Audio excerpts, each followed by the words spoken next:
Mayor and council in the City of North Vancouver have voted to add new parking fees to the cost of living in one of the most expensive cities in Canada. A city where families earning $113,000 a year cannot find an affordable place to rent, and families earning $200,000 a year cannot afford to buy one. Hello, parking meter. Hello. I'm Jeremy Cato, and this is The North Shore. Thanks for watching, and if you have not already subscribed, please do. Ratepayers now will pay the city nearly $3.5 million for the privilege of stuffing Loonies and Toonies into parking meters. By as late as 2030, city staff expect parking to become a rich source of revenue. We were warned 3 years ago that parking meters were coming, and now they're here. You'll soon be feeding parking meters in the city.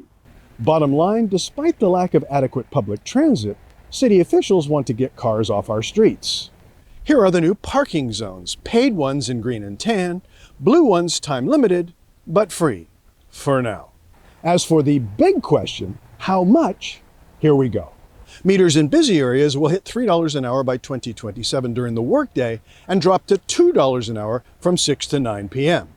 On-street parking permits jump from a couple of bucks a month to between $15 and $30 a month. You'll find all the details in the notes.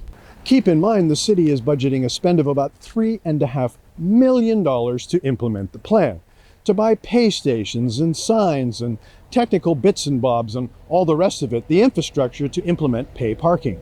The city will hire lots and lots of new staff too. No one at City Hall is sharing budgeting about staffing and maintenance and system upgrades, but we can assume the cost will be substantial. Of course, North Vancouver's own research shows that parking meters do not have what you might call universal support. On the contrary, as you can see, most folks in North Vancouver oppose parking meters. As for changes to the charges for parking permits, the city's researchers failed to mention to those being surveyed that there will be huge price increases, the ones now approved.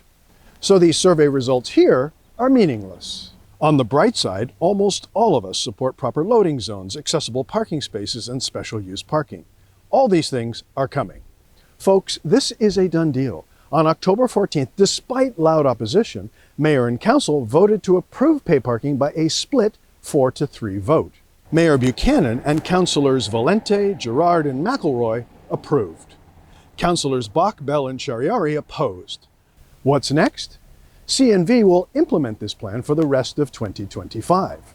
2026 will be spent working out the inevitable bugs, with reduced fees until 2027 when full pay parking prices come into effect. I oppose this poorly conceived and ill-timed pay parking plan. It arrives at a time when families on the North Shore are struggling to make ends meet. But we've come to expect this mayor and council to disregard the financial pressures we struggle under here on the North Shore. Thanks for watching. I'm Jeremy Cato, and this is the North Shore.